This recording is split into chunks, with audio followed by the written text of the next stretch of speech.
As procesións en Viveiro e Ferrol, declaradas de interese turístico internacional, percorren as rúas de ambas as dúas vilas nunha xornada de moita devoción. O tempo acompañou neste sábado santo e as imaxes saíron sen problemas. Prazas cheas para facer aínda máis grande, se cabe, esta cita. É un cheo absoluto en cada recuncho do país. Moitos están sendo os que se achegan a Galicia como destino nesta Semana Santa. Coñecen a nosa paisaxe, a nosa gastronomía. Os establecementos hosteleiros están encantados con tanto ambiente e o tempo tamén axuda. A ocupación hoteleira nesta recta final de Semana Santa rolda o 90%.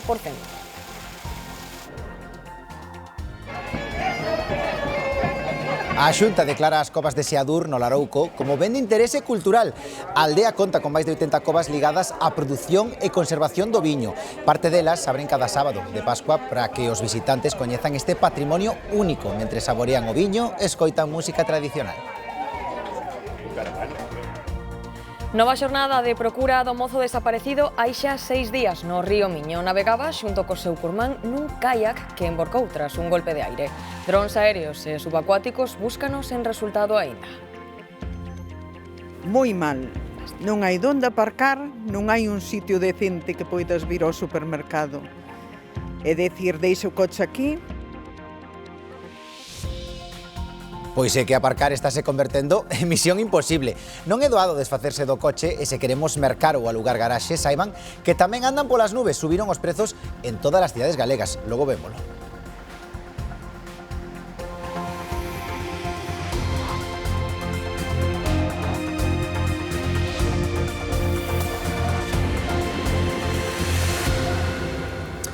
Comezamos, boas noites. Son varias as procesións que percorren desta hora vilas galegas, pero dúas delas concentran xa a maioría de xente. Viveiro e Ferrol, que son de interese turístico internacional. Sí, milleiros de persoas reúnense desta hora neses puntos. Nos imos estar en ambos os dous en directo cos nosos compañeiros. Comezamos en Ferrol, onde hai unha hora saían as imaxes. Demetrio Morenza. Sí, a xornada especialmente emotiva deste sábado santo na que aquí en Ferrol tan só sai unha procesión. Falamos da Virxen das Angustias de riguroso luto, sin a figura do seu fillo, procesiona en silencio, voto de silencio que tamén levan todos os fiéis que continúan acompañando a esa figura ao longo por as rúas desta cidade de Ferrol. Son moitas as persoas que un ano máis acompañan esta figura nunha xornada especialmente emotiva e sentida. E ollo, moitas persoas non só daqui de Ferrol ou de outros puntos de Galicia, aquí atopámonos con xente que viña de outros puntos de Europa e que se sorprenden ao ver unha Semana Santa aquí a de Ferrol que sigue impoñendo a todos aqueles que non a coñecían. Y muy bonito, muy emocionante y la verdad es que impresiona la cantidad de gente que mueve y el fervor con que se vive, muy bonita. Sí. Bueno, quedan alucinando porque lo hacemos vídeos, lo mandamos ahí y todo el mundo queda alucinando porque como festejan ahí en Ferrol creo que no hay ningún sitio. En Viveiro, os pasos da Nosa Señora da Esperanza tamén están xa na rúa. Saíron dende a Igrexa de San Francisco e a devoción na vila é máxima. Andrea Otero, ademais, tamén está a acompañar o tempo, non? Efectivamente, sí, ademais hoxe, como dicides, foi a quenda desa procesión da Esperanza na que chamou a atención tamén a elevada participación de xente moza e tamén a intensidade coa que viviron os milleiros de asistentes que estiveron hoxe aquí en directo. É unha procesión moi especial, ademais, porque está organizada por un milleiro de mulleres cofrades que na década dos 50 decidiron autoorganizarse na Irmandade da Santa Cruz para poder participar activamente nesta Semana Santa de Viveiro, que está declarada de interese turístico internacional. Mañá, domingo de Resurrección, último día da Semana Santa, continúan aquí os actos litúrxicos para poñerlle fin a unha semana moi multitudinaria na Mariña Lucense. Moi ben, o sea, este ano ademais coincide un tempo maravilloso, notase que hai moita máis xente que outros anos. Eu personalmente, por exemplo, pois sempre baixo ver todas as procesións, é unha cousa que me gusta. Gústame moito o ambiente que hai na Semana Santa. Eu non son daqui, pero cando veño aquí ben vexo que se vive, que o teñen logo moi metido para dentro. Eu penso que o vive con moita devoción, xente daqui é moi devota. Eu veño a verlo, non son tan devoto, pero a xente daqui vexo que é moi devota. Está sempre cheo isto. Os reis de España e as infantas Leonor e Sofía uníronse tamén aos actos da Semana Santa. Neste caso escolleron o barrio madrileño de Carabanchel Baixo. Asistiron por sorpresa e sen previo aviso aos desfiles do Venres Santo, sorprendendo a veciñanza que esperaba a saída da procesión do silencio. A súa presenza causou unha enorme expectación e axiña esta imaxe comezou a correr como a pólvora polas redes sociais. Os monarcas e as súas fillas amosáronse moi próximos e mesmo houbo quen puido sacar algunha foto con eles.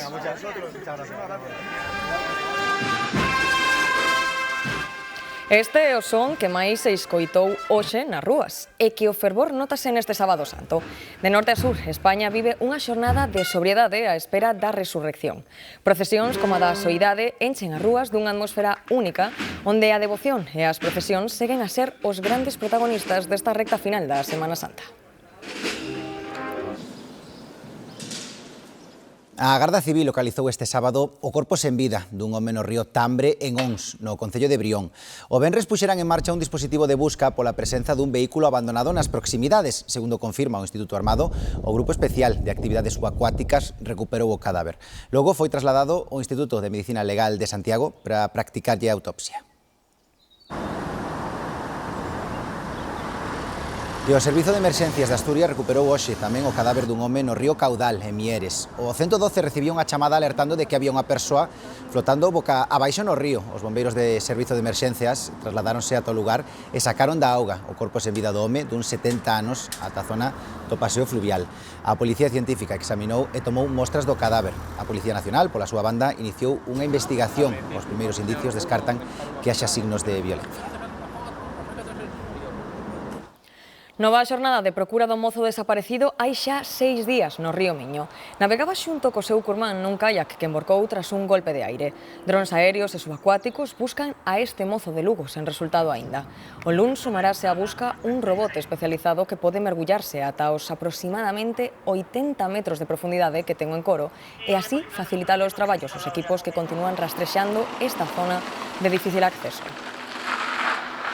Tenemos ese ápice, esa esperanza, ¿no?, todavía de vida, aunque sabemos que han pasado moitos días, pero llevamos el dolor e intentándolo con la mayor fortaleza, con la unión en la familia y aguantándolo lo mejor que podemos, pero con mucho dolor.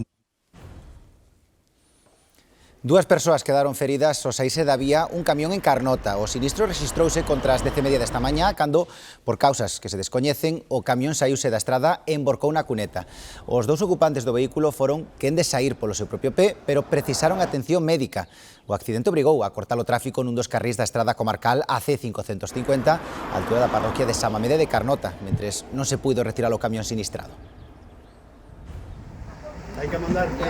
Destruiu a metade dunha vivenda e unha construción anexa na parroquia de Carpazás, no municipio ourensán de Bande.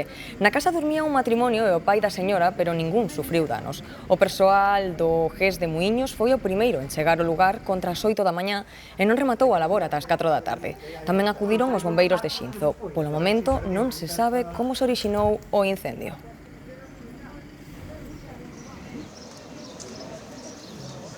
Esta tarde pasou a disposición xudicial o detido polo presunto homicidio da súa parella en Basauri, Vizcaya. Estivo declarando 2 horas o arrestado de 45 anos, que foi detido tras a análise forense que apuntaba a unha morte violenta da súa parella. Hoxe houbo, de novo, unha concentración en repulsa polo homicidio de Amaya. Con ela son xa 15 as mulleres asasinadas polas súas parellas ou exparellas no que vai de ano, como dicimos, é prisión provisional comunicada sen fianza. No plano internacional, o conflito en Oriente Próximo segue deixando titulares. O presidente dos Estados Unidos dalle agora un novo ultimato a Irán e faino a través dunha mensaxe na súa rede social, Truth. Nela asegura que o tempo se acaba e que quedan 48 horas para que o inferno se apodere de Irán. A súa advertencia coincide coas declaracións que chegan dende o goberno iraniano. Aseguran que o Estreito de Hormuz non volverá ser de libre circulación cando remate o conflito na rexión. Por certo, que aquí Irán asegura ter atacado un barco relacionado con Israel. Mentres, sobre o terreo, os ataques continúan. Un dos máis importantes foi a ofensiva contra a central nuclear de Bushehr, no sureste iraniano, no que morreu unha persoa e que provocou danos nun edificio da planta. Aínda así, a Organización Internacional da Enerxía Atómica confirmou que non se registraron fugas radiactivas. Importante, Israel, pola súa parte, continúa bombardeando supostas posicións de Hezbollah en Beirut. E ante este conflito que se alonga, 5 países da Unión Europea, entre eles España, pedironlle a Bruxelas un imposto que grave os beneficios das empresas enerxéticas. Fixérono a través dunha carta dirixida á Comisión Europea. Os asinantes son os ministros de Economía de Portugal, Italia, Alemaña, Austria e España. A proposta busca mitigar o impacto económico derivado do encarecemento do petróleo. E non sería a primeira vez que se adoptaría unha medida como esta. En 2022, os 27 acordaron unha contribución temporal da solidariedade para afrontar a crise de prezos provocada pola invasión da Ucraína. A Comisión Europea xa manifestou que revisará a proposta nestas próximas semanas.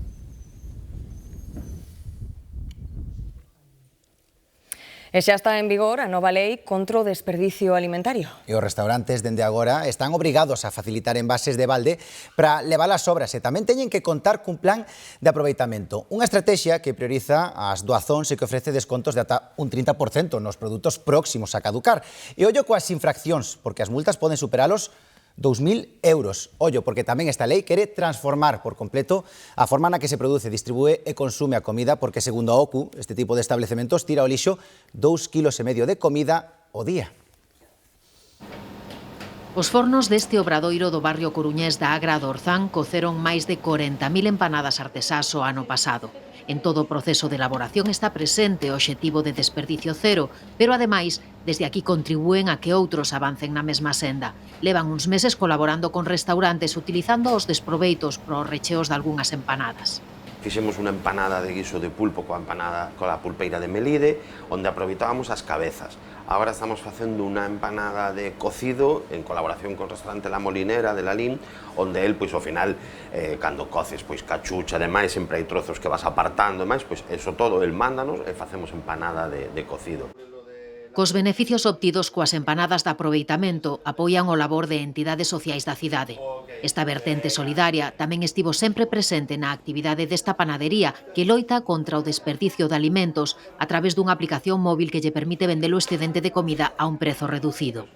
Nos facemos son os lotes de produtos xa con fecha corta, o produto do día que xa vai ser perecedereiro, e o cliente accede á plataforma e así retirarían o produto aquí. Normalmente vai sempre pan, pastelería, algo de comida. Comida en perfecto estado, salvada de acabar no lixo.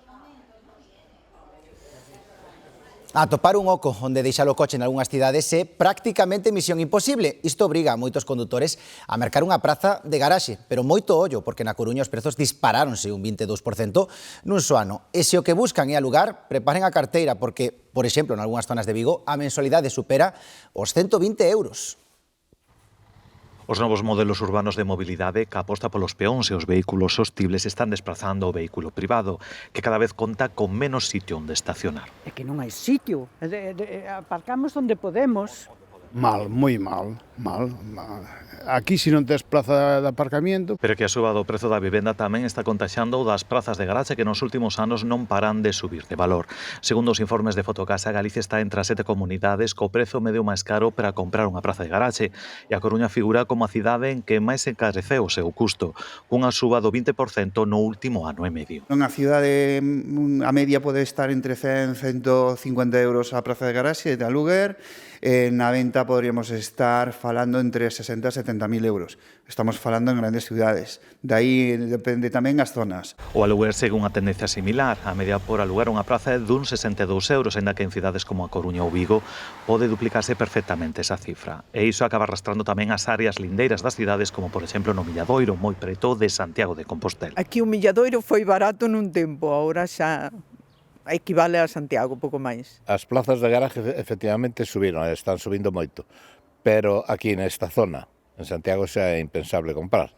As alternativas non son doadas para os usuarios. Prescindir do coche e andar nos autobuses. O mellor creo que entre torno un ano, 2 anos non veremos unha baixada de prezos, porque a xente aínda sigue tendo esa necesidade e mentras non cubramos esas necesidades, os precios irán á alza. Ao final, o transporte público vaise conformando paseniñamente como alternativa válida para os que dependan do coche para traballar ou desplazarse. E falamos agora dunha tendencia á alza nos últimos anos, a de mercar non unha casa, senón a aldea inteira. Atopamos máis de 30 á venda en Galicia con prezos moi diferentes. Unha das máis caras é Vides, na Ponte Nova. Máis dun 1,5 millón por unha aldea que ia ser aldea infantil, pero por motivos de saúde a compradora non rematou o proxecto. Na Costa da Morte está Candelago. As vistas son privilexiadas. O mar e a docena de casas de pedra con hórreos custa uns 200.000 euros. E ollo, que tamén aquí podemos atopar chollos. A barca en Cortegada cédese por 50 anos de balde. E iso sí, a reforma para adaptala rolda os 2 millóns de euros. É verdade que teño moitos amigos que aínda non o sacaron.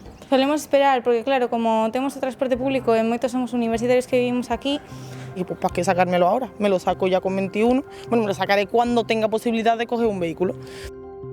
Pois xa o escoitaron, hai un cambio de tendencia ao volante. O interese dos máis novos por sacar o carné de conducir diminuiu nas últimas décadas. As autoescolas confirman no seu día a día o que din as estatísticas. Sacar o carné de conducir ou facelos 18 anos deixou de ser unha prioridade. A media está en 20, 22, non é como fai uns anos que con 18 ibas correndo, non? Ahora teñen outras prioridades, terminar a carreira, facer o máster. Segundo datos da DXT, a porcentaxe de novas licenzas entre menores de 24 anos pasou do 73% no ano 2000 ao 57% o ano pasado. As alternativas de mobilidade, sobre todo nas cidades, facilitan o cambio de tendencia. Porque claro, como temos o transporte público e moitos somos universitarios que vivimos aquí, non precisamos moito do coche. Eu son de Brión, entón non vivo nunha cidade, entón, claro, como que me facía máis falta e tal, pero sí que é verdad que teño moitos amigos que aínda non o sacaron, sobre todo os que teñen o transporte público máis cerca. O prezo tamén frea algúns, aínda que desde as autoescolas aseguran que non é dos produtos que máis subiu. Para sacar un carné hoxe en día con 30 prácticas está en 1.200, 1.500 euros, bueno, aproximadamente. No que coinciden os futuros condutores e as autoescolas é nas dificultades que implica a falta de profesorado e tamén de examinadores, o que alonga o proceso de obtención do carné. E se lles gusta o viño, anoten isto. A aldea de Seadur, no concello ourensán de Larouco, conta con máis de 80 covas ligadas á produción e conservación deste produto. Parte delas abren cada sábado de Pascua para que os visitantes coñezan este patrimonio único mentre saborean o viño e escoitan música tradicional. Laura Álvarez. Sí, esta ruta das covas de Seadur comezou hai xa máis de 20 anos, cando un grupo de veciños decidiu abrir as súas adegas, moitas excavadas na terra para xuntar cartos para a festa. 2 décadas despois, esta aldea de apenas 70 habitantes é quen de congregar nesta xornada a 1.800 persoas.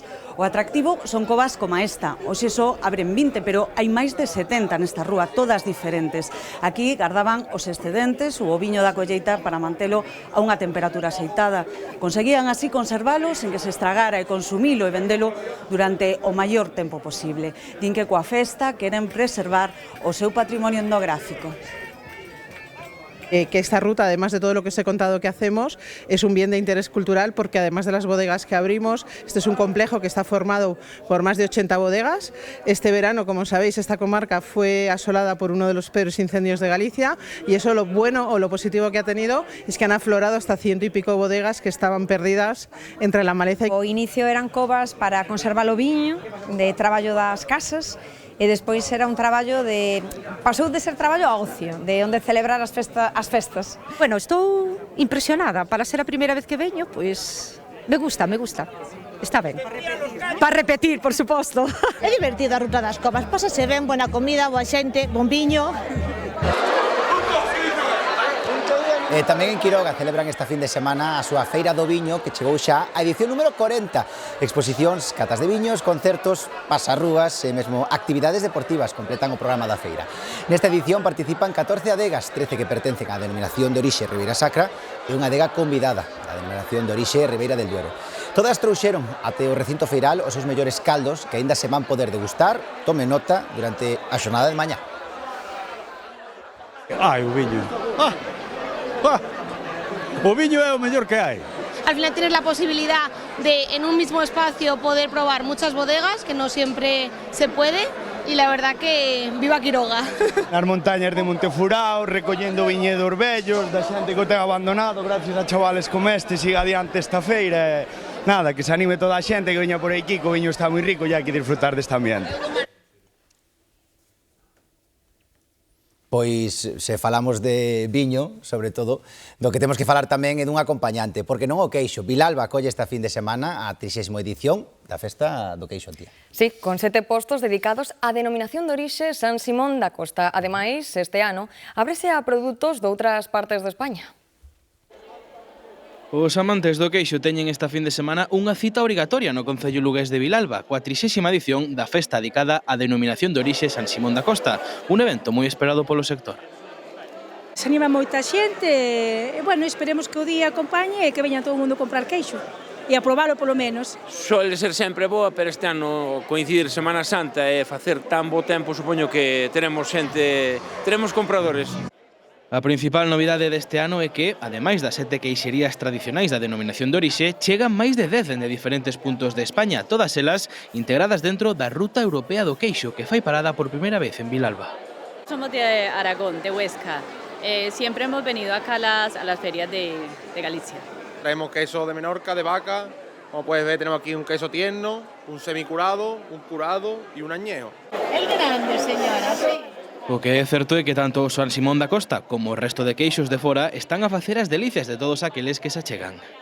Xe que fai un tempo de primavera, pois a verdade que dá gusto estar na feira. Hombre, pa min é dos millores. Dinos os resultados, dinos os premios que reciben aquí as queixeiras de San Simón. Está moi ben. Bueno, de momento non hai moita xente, estáse ben. Está genial. Xa hemos pillado, sí. E traemos a nosa cadela tamén. E gusta todo, a festa todo, é revoltosa. O programa de actividades extenderase ata o domingo á tarde e, ademais de visitar os postos da feira, os que cheguen a Vilalba poden disfrutar tamén de talleres de cociña, catas de queixo ou a mellor música en directo. E a falta de computar os viaxeiros do derradeiro día da Semana Santa, máis de 6.000 persoas reservaron e visitaron xa as Illas Cíes. E, sen dúbida, é unha das xoias turísticas das Rías Baixas. O sol e as temperaturas agradables fixeron que se completara o cupo permitido por día. Sabes cantos foron? 1.800 persoas. O Venres Santo foi o primeiro cheo total das Illas Cíes deste 2026 e dicir que se cubriu ese cupo de 1.800 persoas permitidas por día. Cupo que protexe a xoia do Parque Nacional Marítimo Terrestre das Illas Atlánticas dos excesos turísticos. O sábado repetiuse escenario e as navieiras que cubren a liña as illas volveron colgar o cartel de non hai billetes. A verdade é que sí, estábamos desexando, agardando ter unha Semana Santa con bo tempo por fin nas Rías Baixas e esta está sendo espectacular. Non podemos queixarnos para nada. Para poder visitar as Illas Cíes ou calquera illa do Parque Nacional é necesario pedir unha autorización á Xunta de Galicia. No caso das Cíes son 1.800 visitantes diarios. Cada vez a xente notase que está máis concienciada e faino con máis antelación. Antelación de ata 2 meses nas reservas de billete porque a maioría dos viaxeiros oíron falar tanto das Cíes que non queren marchar da estancia nas Rías Baixas en Pisalas. Sabes que está el barco petado. Igual vienes si no pillas sitio y es una pena marcharte de Vigo sin ver las Cíes. Pues que cada vez que se viene a Vigo hay que ir a las Cíes. Estuvieron mis padres y nos dijeron que precioso. Me lo recomendaron porque a mí me gusta eso, mucho la naturaleza, y me dijeron, pues tienes que ver las Cíes si vas a Galicia. Moita naturaleza, sitios para facer senderismo, boas praias e sobre todo moita tranquilidade. Muy famosa, la verdad que sí. Y está muy bien cuidada, la verdad. Se veía que el acceso estaba regulado y pensaba que estaba, pues que no iba a haber tantísima gente, la verdad. Pocas veces se ven unas playas así de limpias, de cuidadas, agua tan cristalina. La primera impresión, desde luego, es una pasada. Es un sitio de estos que merece la pena ver al mínimo una vez en la vida. Ata que comece a tempada alta o que queda de abril, as visitas ás Illas Cíes se poden contratar cun guía turístico e non por libre como nesta Semana Santa. Outro dos destinos imprescindibles pros que nos visitan é a Ribeira Sacra. Esta fin de semana a ocupación supera o 80%. A súa oferta gastronómica, adegas, paraxes espectaculares ou a singularidade da viticultura heroica atraen cada ano a máis visitantes que elixen o catamarán, por exemplo, para coñecer este territorio de outro xeito. No. E os que tamén teñen unha ocupación do 80% son os campings. Zonas como Vigo ou Ferrolterra son as máis solicitadas, encabezan as reservas. Esta opción vacacional non parou de medrar nos últimos 10 anos, pero tamén moitos dos que nos visitan buscan un turismo de saúde, convertendo os balnearios noutra das pezas clave. As propiedades das nosas augas son, un ano máis, un reclamo para os que buscan a desconexión total. Neste entorno privilexiado acolle o balneario de Laias os seus visitantes. Das 98 habitacións coas que conta, só quedan 8 libres. Durante toda a semana estamos tendo unha ocupación que ronda o 95%. Prácticamente estamos cheos, hai algúns días nos que enchimos, pero como digo, a ocupación media ronda máis ou menos en torno a ese 95%, co cual estamos moi satisfeitos. Coidan que a climatoloxía favorable animou as reservas. Os visitantes chegan aquí na procura da bondade das augas mineromedicinais, o descanso e o contacto coa natureza. Hacía un tiempo estupendo y aquí nos vinimos la familia hasta Orense y fenomenal. Es un sitio muy tranquilo al lado del río, tiene unas instalaciones bastante buenas y se está fenomenal aquí. Hay unas vistas espectaculares, o sea, es un sitio precioso. As aguas, isto despois o paseo, por aí polo medio dos árboles, descansar, que somos personas moi tralladas no traballo. Galicia, Madrid, Castela e León, Asturias son algúns dos lugares de procedencia dos visitantes, pero ademais estes días varios colexios ingleses alóxanse aquí para adestrar nas augas do Miño. Din que a paisaxe é increíble, a auga moi tranquila, vai sol e a comida moi boa. As boas previsións non rematan coa Semana Santa. Cara aos próximos días esperan unha ocupación de entre o 80 e o 90%. E o Obradoiro volveu ser hoxe o epicentro dunha marea de turistas e peregrinos que ateigaron a cidade dende primeira hora. Unha imaxe de plena ocupación que a hostalería celebra con optimismo. Bueno, vamos llegando apenas vamos viendo las calles llenas de gente y es una alegría en el camino ir encontrando gente que desea vivir pues la Semana Santa igual que nosotros y es una alegría poder vivir la Pascua aquí. Es una experiencia increíble, la verdad que la llegada ayer fue muy emocional, muy bonita. Llegar a la catedral y es una experiencia que se la recomiendo a todo el mundo. A grande afluencia de peregrinos e turistas nesta Semana Santa deixase sentir en toda Compostela. A Praza do Obradoiro é cita obrigada e punto de encontro de todos eles. As cifras son altas, están a chegar milleiros de peregrinos cada día e hai longas ringleiras para entrar na catedral. Estoy aquí ahora disfrutando de la Plaza del Obradoiro y sí, hay más que el año pasado porque el año pasado también el clima no nos permitió aprovechar demasiado. Hoy se está divino. O plan hoy es entrar agora en media horita a la misa. Mas chegamos aqui e eu deixei de sentir qualquer dor, só sentí alegría. Cada año hay más gente y sobre todo más peregrinos. Siempre nos han dicho en Perú que es súper conocido, que si vienes a Galicia y no vienes a Santiago de Compostela es como que no has venido. Entonces hemos llegado hasta aquí. As rúas da zona bella están ateigadas de visitantes. Comezou a temporada alta, para moitos son as primeiras vacacións do ano. O sector da hostalería celebra as boas cifras de visitantes que deixan un importante impacto na economía. Ha habido unha semana moi boa. Bueno, Santiago é un sitio turístico, pero bueno, influye moito tamén o bo tempo. Se nota que bueno, a economía de principio está indo ben. La gente gasta. Mucho turista, mucho peregrino, capaz que el poder adquisitivo a veces gasta más el nacional haciendo turismo que el de fuera, pero sí que hay mucha gente y mucha demanda. Tenemos todo el bar completo casi todos los días las reservas. Na Semana Santa Galicia recibe sobre todo turismo da propia comunidade, tamén visitantes nacionais e moito turista portugués. A Xunta convoca 100 novas prazas do programa Conecta con Galicia no Camiño, destinadas á mocidade galega de entre 18 e 21 anos residente no exterior. Entre os días 20 e 31 de xullo farán a pé un treito de 100 km do Camiño de Santiago e outras actividades complementarias coa fin de fortalecer os vínculos coa súa terra de orixe. Os beneficiarios non só realizarán un treito do Camiño portugués ou da Vía da Prata ata Compostela. Poderán, ademais, ampliar a súa estadía ata 15 días despois da finalización do programa. Pois para facer o camiño que mellor que este bo tempo, non, que tivemos hoxe. O sur interior e o litoral de Galicia están registrando temperaturas máis que agradables este sábado santo. Sí, e a imaxe de hoxe son parques, terrazas, paseos e areais cheos de turistas e tamén de galegos, logo dun inverno que non permitiu facer moita vida fora. Raquel Gandoi.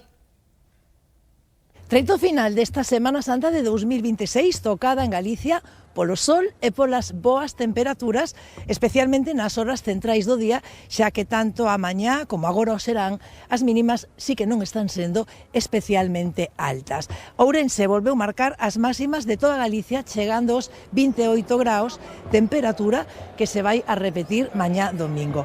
Aquí nas Rías Baixas nos agora estamos ao pé do Náutico de Vigo, o termómetro andivo mediodía polos 25 graus, así que a imaxe foi parecida hoxe en toda Galicia, máis abrigados no norte, eso sí, máis lixeiros no sur, pero a mesma imaxe, a dos turistas paseando, descansando nas terrazas e disfrutando das praias, da area, non da auga, que aínda está só apta para os máis bravos.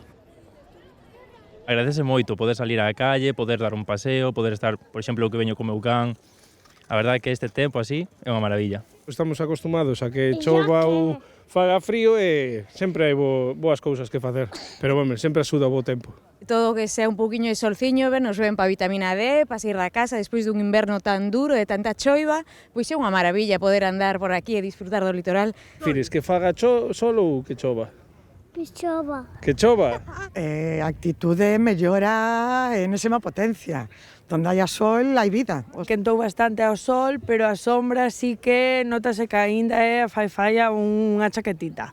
Pero bueno, sí, se nota xa que un respiro de tanta choiva e nada, se pode pasar o can, vitamina D.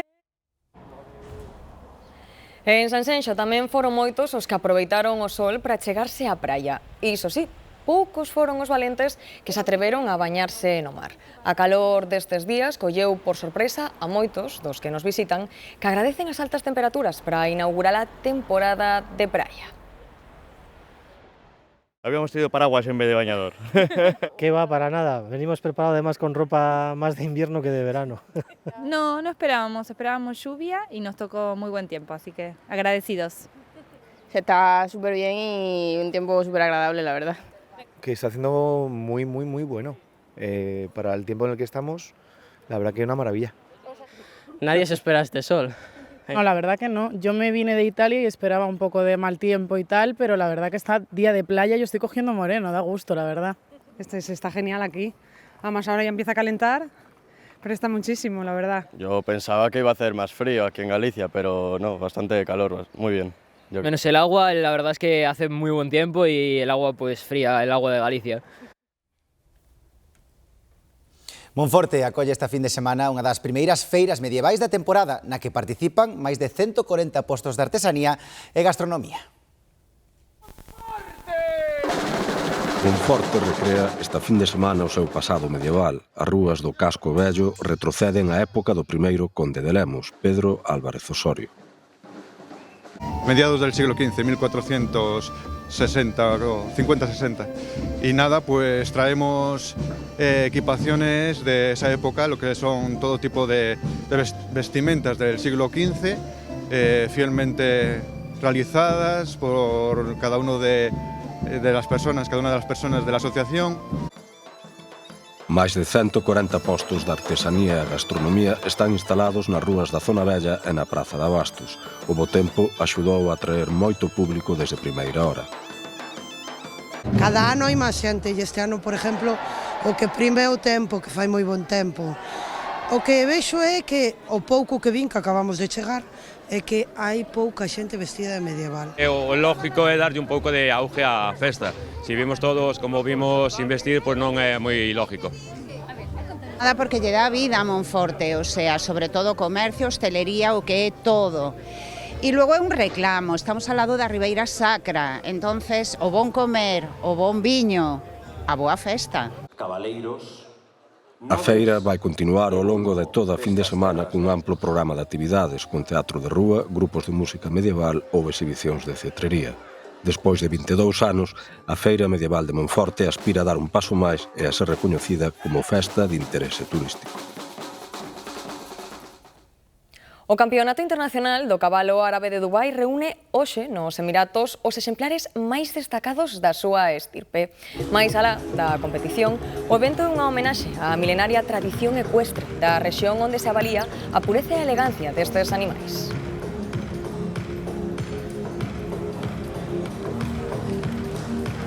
Ben, xa saben, máis información en G24 e g24play.gal. En os deportes, imos co empate do Deportivo. Irene. Sí, empate a un gol esta tarde con tantos de Mulatieri pro Deportivo e de Niño pro Málaga. Vemos agora como foi o partido en Riazor.